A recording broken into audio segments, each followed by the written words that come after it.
Hey everybody, welcome to a conversation on the Sermon on the Mount. We're in week 5 of part 2, and we're focusing specifically on Matthew 5:31 through 32. That's a long one. That's the intro. That was great. Good job. Rich, do you want to give it a try? No, Okay. we've seen me do that before. It doesn't go well. What did you say was long? Was the intro long? Is that what you said? No, I was like, it's 2 verses. I know. Do you think, are there other things that we're talking about permissible but not necessarily beneficial? It's kind of like the core, the foundation of it, under it. And there's this list of 25 things that put together of things that are not illegal, but maybe you shouldn't do. Maybe aren't helpful. Well, like, I don't feel like I am so far from having like a news downfall. Like some people are just so addicted to the news, and I feel like like I might be on the other end. I feel like I have gone, even in the last 2 or 3 years, I've just gone, maybe because it's venues of watching it are less, but I just don't. Yeah. I just don't. The only news I ever see and not hear is if I'm at the gym. Huh. That's it. I always think of the airport. The airport always has news. Do they have news on it? Video. Like audio? Oh, I said see but not hear. Oh. See, but not Do hear. gyms have screens still? Well, I think it's going to Does. just in it. One that's on this list that I feel like I don't even know why it's on there. Eating dessert every day. That shouldn't be a problem. That's fine. I did. I think eating dessert. It should be eating dessert after every meal. Yeah, that's not good. But Also, is it a meal if it isn't dessert? Wow. How many courses do you eat? This is not a meal, I'm sorry. I only had one course. Yes. I feel like summer. So last night I had a late meeting and I got done around like 8:30. And Did it end with dessert? It did. I left and I didn't have dinner, but it's so warm. I'm like, I don't really want dinner, so I got a twist cone, and I was like, yeah, that's all I want. I did think have I a find twist cone issue for with dinner. some of these. Really? Let's That hear. you Which shouldn't ones? have every day. Well, it's not even with some of them. I think that permissible but not beneficial with some of these is subjective. Yeah, well, like where? Which ones? Texting instead of calling. I think there are people who That's very beneficial. calling is the worst thing in the world. Getting a call is the worst thing in the world. But a text is like, oh, great, I got a text from this person. Please don't call me. I think somebody died when you call me. Like, great. It's not good. I like. Man, if Also, if I eating could- lunch alone, that's like the best thing ever. Oh, dude, What are we there talking about? are restaurants in Japan dedicated to that. Well, this list is good then. I thought sleeping in on the weekends. I don't sleep in on the weekends, but my husband does. It's subjective. He needs that. I'm on He the other side. catches I up. think it's bad. You think it's I terrible? think sleeping in is always bad. Always bad. Yeah. I think sometimes you need to catch up. Wearing earbuds everywhere you go. Yesterday, I was in Whole That drives Foods you crazy. and I You had can to do return something, and then I was No. getting something before going to Connection Group, and this lady bumped into me twice, and she had headphones on, and I almost pushed her into the meat. I do think First was her cart, and second was her body. I was like, "Stop!" the noise canceling headphones Full biking or Oh, because then she biking couldn't around. even see. Like it was hurting Yeah, her they're big peripheral ones. vision. There. I just sometime in the last week, it's rented scooters are their own subculture. Rented scooter You hate person, those things. rented I do scooter too, as who well. is whips off of a sidewalk with noise canceling headphones, and so it doesn't even look, almost smashes into you, and then when you try to pass them, you say, "Hey, on your left," and I they're just can't like hear you. nothing. So that's I started doing what Grace you do. decides to pass. Railing people. That's what You rub Scott their does. shoulder, rub them. When I one wheel and people are walking in it's like the new bike lanes that are separated. Yeah. People are walking in them all the time. Yeah. Mhm. I get as close as I can. I just go, "Hey, bike lane." They don't like it. No, that But would I make think me it's jump funny. out I of my want something skin. that is permissible but not beneficial. Walking in the bike lane. Oh, It's not yeah. permissible. Not permissible. It's permissible for No. people doing it. It's not. It's not. Don't do it. I don't want people to do it, but I'm saying It's not permissible. if texting instead of calling is permissible but not beneficial, walking in the bike lane is permissible but not beneficial. No. Will you get a But ticket? can't these Can you get things? pulled over Would for it? you? Is Wouldn't it you agree jaywalking? that? Is it legal? I don't know. You can get pulled over texting and stuff. I want to turn off the phone on my phone. What? You can. I want to fully turn off the ability to accept phone calls. You can. Oh. You're done. You can put your phone into a do not disturb mode. I want other notifications. You can set it so the only thing that gets do not disturb is your phone. That's what I want. I have to practice calling people. Like I have to, and I also have to do Rehearse? it in the car. No, not rehearse. Like I have to make an effort to like make a phone call once in a while because I do get in a mode where I'm like, I hate calling people. And sometimes I have to like multitask and call people, like drive and then talk. 2 things on this list. I know. Well, I'm not like driving and talking, but like over the speaker thing. But yeah. Anyways, So I feel like I have to mentally. Okay, like you I can make a phone call. you have some phone anxiety. I do. Like I have to like before I. Do you call feel phone somebody, anxiety I when go, you like calling a restaurant or? I hate that more. Why can't I just book it online? Why do I have to call a Yeah. restaurant? What are we talking about Because here? it's noisy, and then they can't hear, and then the whole thing. Phone calls should never be invented. That's worse. Yeah. It's been a fun transition though to like watch places. Like if you call a pizza place right now, the odds of them having the pizza wrong versus going to their website are so much higher. It happened a lot back in the day in the coffee shop with people would call and try to put in an order. And I got to a point where I'm like, we have online ordering. Just put it in. Yeah. You're literally slowing everything down to answer the phone. There you Yeah, go. that's why Starbucks The has phone. headsets. None of us like it. So, but can we, with all of these things, I think this is true with everything. That's a strong word, but with a lot of things, though, you can push something too far to an extreme. For sure. Yes, there are moments where you should make the Craig's like, I'm not happy about it, but sure. Yes, somebody died. And in those moments, the Somebody phone that call. man. In those. Well, today, in this conversation in Matthew, Jesus is in the middle of he's in this, you've heard it said, litany. And it's pushing, he talks about murder.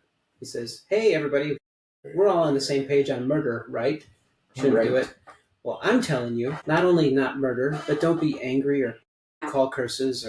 It's going from this external act of murdering to this internal act of what's happening inside of you. So internal is the focus. Then he says, you've heard it said, aren't we all on the same page on adultery? Yes, adultery, not a good thing. Well, I'm telling you again, push to the internal. If you lust after or have coveting, and we talked about this last week, it isn't just a spousal or a lust thing. It truly is this coveting thing. But again, the focus is towards the internal.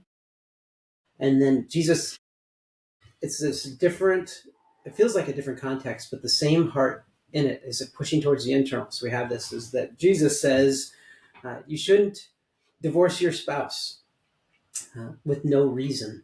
And again, the push is towards the internal, because here is a moment where people are using what is allowed.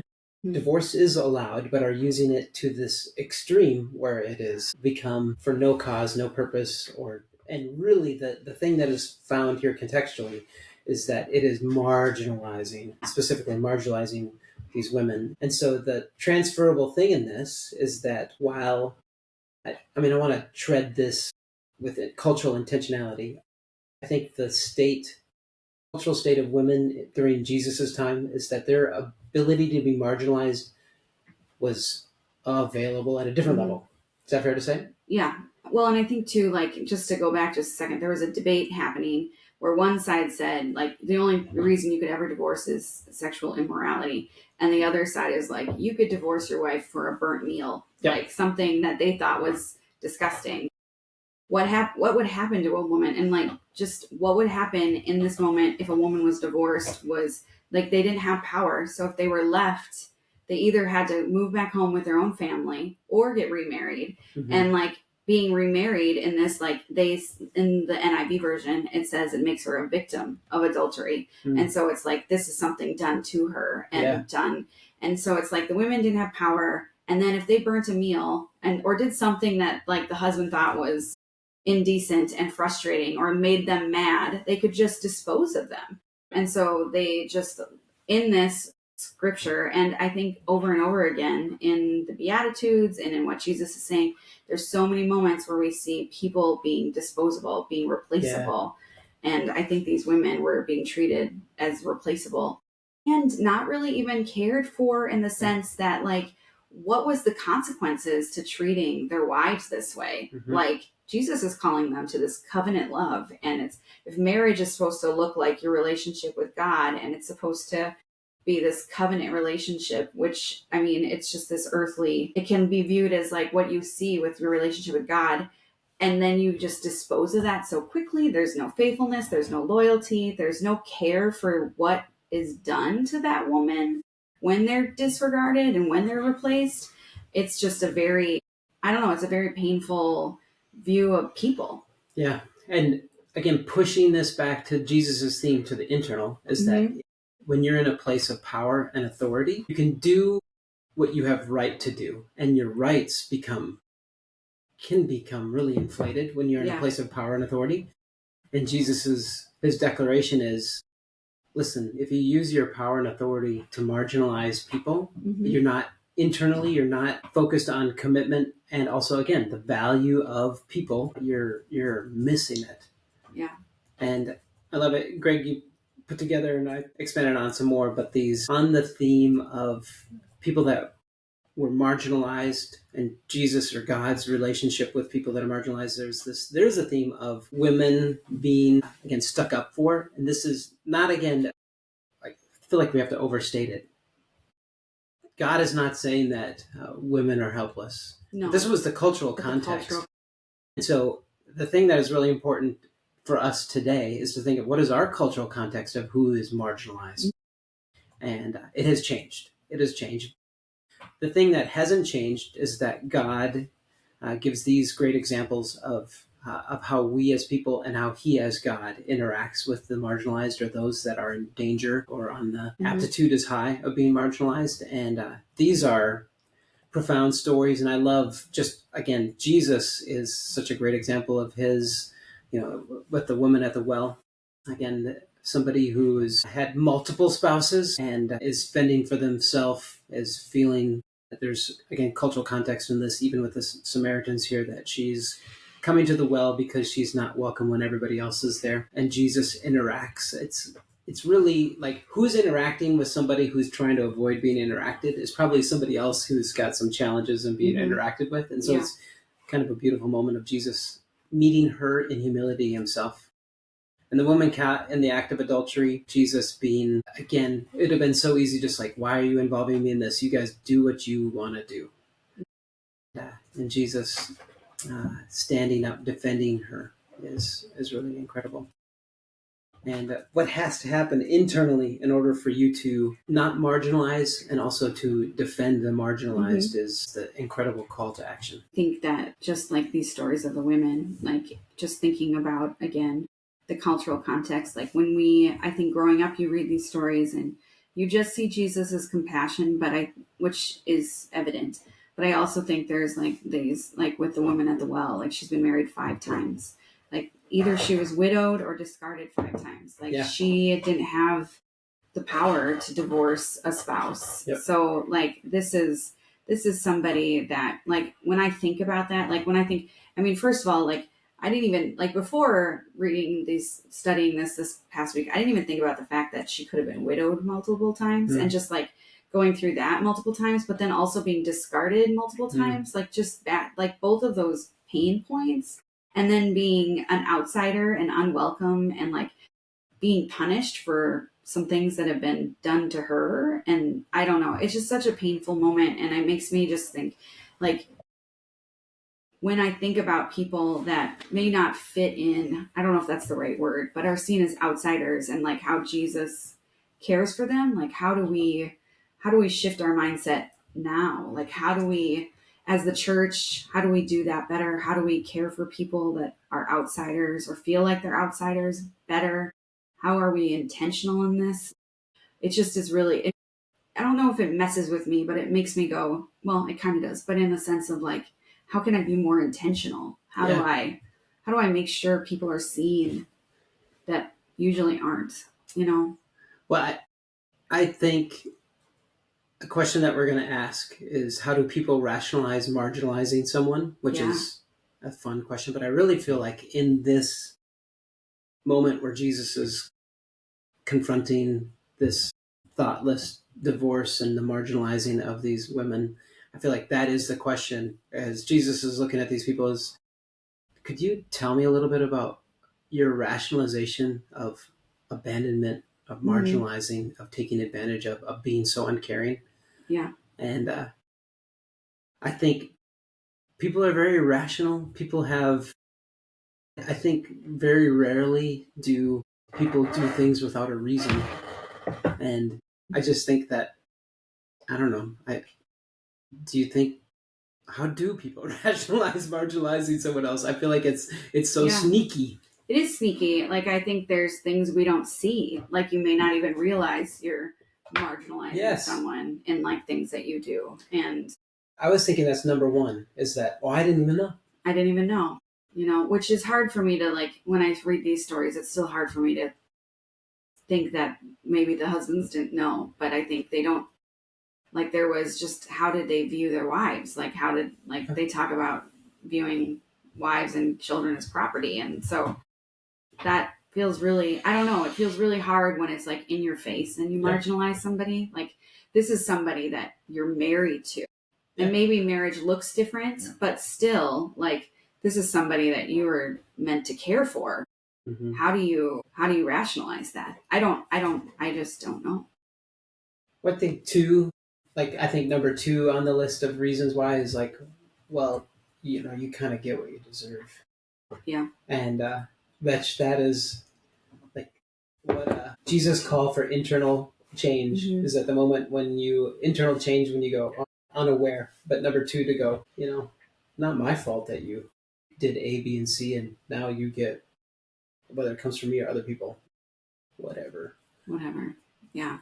I don't know. You look like you had thoughts, Greg. I don't know if you do. But... Yeah, I think this is a good conversation. I also think one of the missing aspects is that the marriage is imagery of covenant between God and people. And so the flippant dismissal of a marriage covenant as saying, hey, you're so, that covenant doesn't mean much to you, by emphasis of you're allowed to do this, but should you? It's the same thing. We see the story over and over in Israel. The Israelites. Those moments we go, those dummies. It's also moments where we probably would be doing the same thing. Yeah. And we go, we're treating covenant with God and humanity as less than or not important. Mm-hmm. And so, yes, I think the impact of not valuing covenant properly can be marginalizing people. I think actually the bigger issue is that it's our lack of being able to commit to something even when we don't want to or things are hard. So I think it's overall a commitment issue. I think marginalization can be an outcome of that commitment issue. Yeah. I think God's going, hey, you can't even commit to your wife. Why do I think you can commit to me? Yeah. What the heck? What's going on? Yeah, like sometimes, like when I was reading some of the things, they kept talking about loyalty and I like the word faithfulness a little better, but like the word loyalty was used a lot just in studying what God's calling to. And like I have a hard time with loyalty only in the sense that like sometimes I think we can be overly loyal to something maybe we should have walked away from, And so like I think sometimes I have a hard time with that word, but the word like faithfulness and being faithful and committed and loyal even when it's difficult is, I don't know, I think that's really important, but also complicated. Yeah, it's always so complicated when real stories are involved.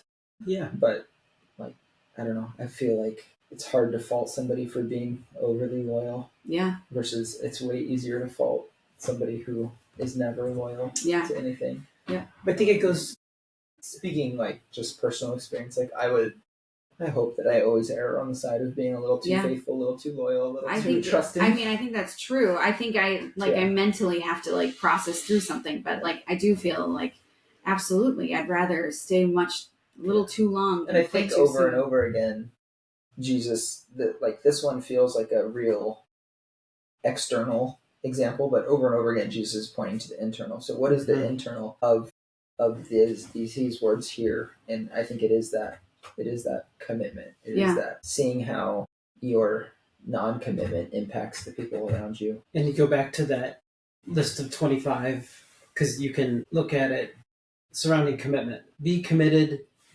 until whatever. Till you get an out. Till you get an out. Or be committed until it's not really deserved anymore. Be committed until it feels like it's hurting you. I would also say, like, one of the most damaging things in a relationship is when somebody is looking for the out. Yeah.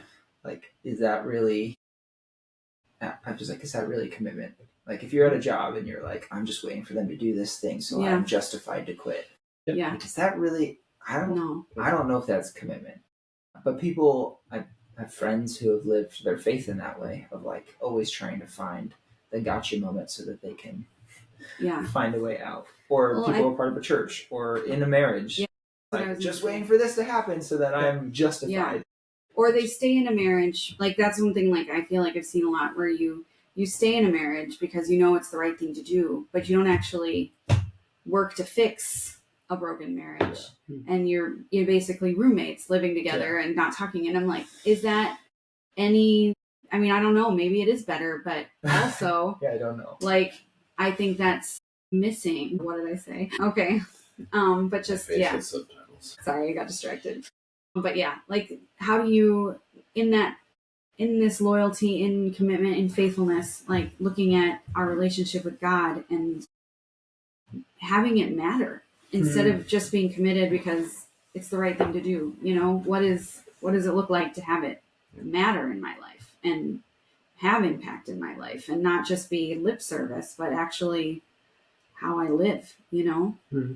But Ty's going to say something. Thinking about this idea of, like, permissible and beneficial, there's this saying that I heard regarding, I don't remember what it was, but I use it a lot in athletics training when I'm working with, like, because I still do some acrobatics coaching on the side, and it's everything you want is on the other side of hard. Yeah. And looking through that list of things that are permissible, beneficial, they're all things that are easy gratification. You don't have to work to... I mean, there might be one or two things, I guess, I didn't, like, scour the list, but, like, shopping online during downtime, like, it's easy, you know? Yeah.